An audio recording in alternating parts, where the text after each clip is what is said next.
All right, everyone, please be seated. All right, Mr. McConnell, I understand we have a witness who will appear virtually by WebEx. If you would please call the witness. State calls Joe West. Mr. West, please raise your right hand and take the oath. Do you swear or affirm the testimony that you're about to give will be the truth, the whole truth, and nothing but the truth, so help you God? I do. Would you state your name, please? Sure, my name is Joseph D. West. Where do you live? I live in Fairfax Station, Virginia, a suburb of Washington, D.C. Do you have health issues that make it difficult for you to travel? Unfortunately, yes, I'm being treated by, I'm under watchful supervision of a cardiologist for what has been described as an aneurysm of my ascending aorta. So that's my current situation. How are you employed? I am a retired partner of the law firm of Gibson, Dunn & Crutcher. Retired meaning I retired from the equity partnerships 7 years or so ago, but I continue to be employed by the firm ever since.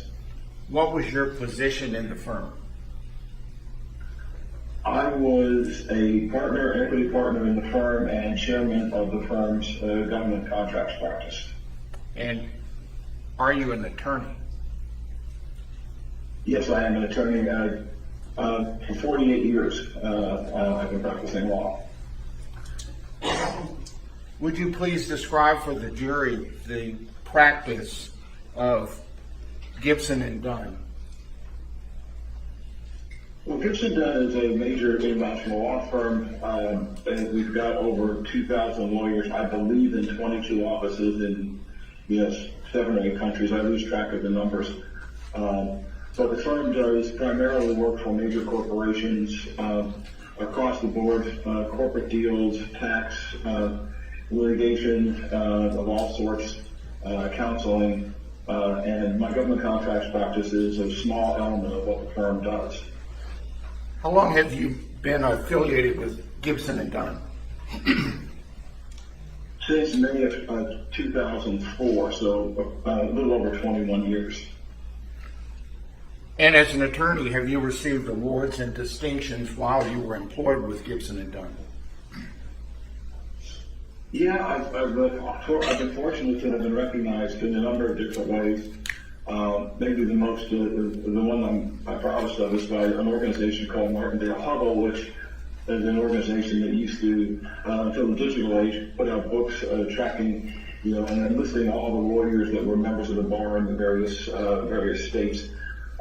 It's now all digital, and one of the things they've done for the past 34 years is do a peer rating of lawyers, and for every one of those 34 years, I've received the highest rating that they offer, called an AV Preeminent. And the reason why I'm proud of that is it recognizes the highest level of professional excellence in legal knowledge, communication skills, and ethical standards. And it's done by peers, by your fellow attorneys and judges. So all those different things, in addition to various magazines and publications, rating me, and things like that, which I could go into if you want more detail. But I might bore everybody if we do that. But that's the one I'm proudest of, externally life. Mr. West, do you know Mindi Mebane? Yes, I do. I knew Mindi.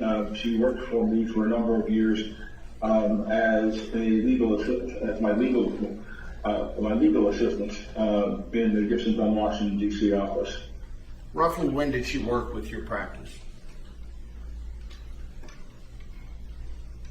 If I remember correctly, it was from about 2007 or 8 to about 2016.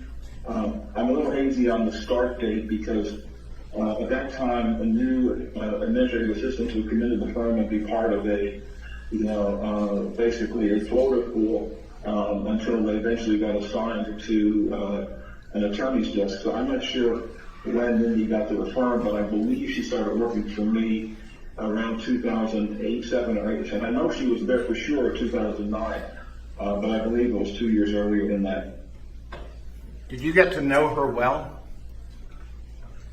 As well as one normally does, yeah, their assistants. Maybe I got to know her a little better than most because she and I were on, she liked to talk politics and other issues, and we got into a lot of debates about politics because we were maybe on different ends of the political spectrum. It was, I remember a lot of interesting discussions with her. Of course, she was always looking for, new opportunities and knowledge about things, and she was working on her master's degree, and we would talk about that sort of thing. I got to know about her family, and she loved talking about her family, particularly her little brother, who was a baseball player, who's probably bigger than I am right now. We had a really good relationship over the time she was there. I was sorry to see her go, but I knew she was going on to bigger things when she left. Did Mindi get married while she was working with your firm? I don't think so. I think she got, again, this is, I'm hazy on this, but I think she got married after she left. And that's the best of my recollection. Do you recall the name of the person she married? Yes, Nicholas Kassotis. Did you ever have an opportunity to meet her husband? I believe I met Nick at least one time in the office when Mindi brought him by the office. This is after I think this is after she had left and was working in a different position downtown. But it could have been while she was still working for me. I honestly don't remember, but I believe I met Nick one time in the office. Or I want him to see State's Exhibit number 2.42. Do you see, Mr. West, Exhibit 2.42? I see a tiny little exhibit in the corner. I think I know what it is, and I think I have a hard copy of it in my hand. If you tell me what it is, I'll confirm that because I can't read what's there. I don't want to mess with my screen and see if I can blow it up. Describe what you think I'm talking about. It was a copy of an email. Hold on a second. Well, I've got two things here that maybe I'm trying to stretch my view of what's there on the screen. I know I provided a copy of an email that I had received in December of 2022. That's not it. The only other thing it might be is a copy of the subpoena for trial.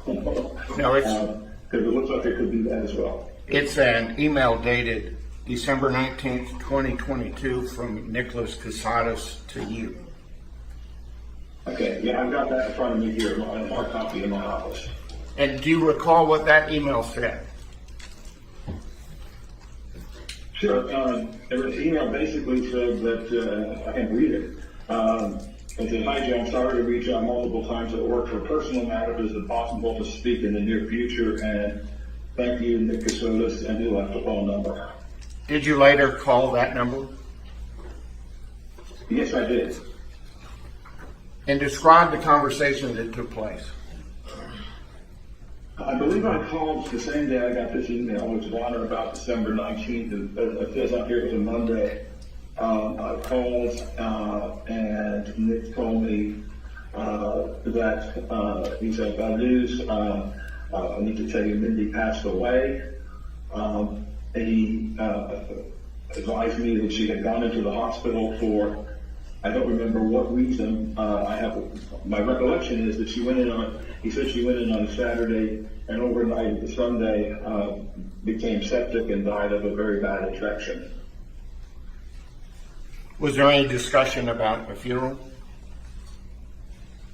No, there was no discussion about a funeral, but there was a discussion about a memorial service. He had mentioned that he was hoping to get back to DC sometime after the new year and have a memorial service, and he wanted to be sure to invite me to it. Were you subsequently invited to any memorial service? No, I was not, and that was the last, communication I believe I had. I'm not sure I had with Mr. Kassotis about Mindi. After receiving this email, what did you do with it?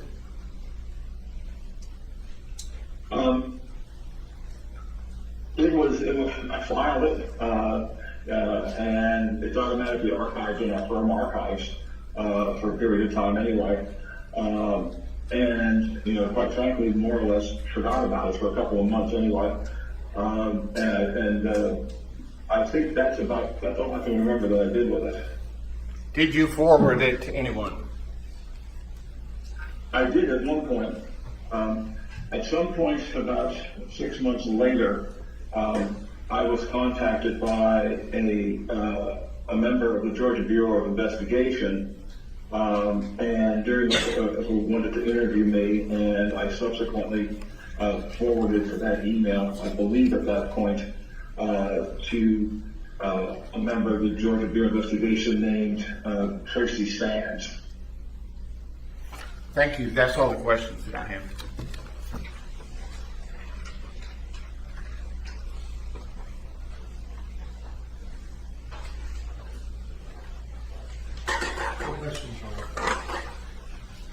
All right, Anything to excuse? yes, sir.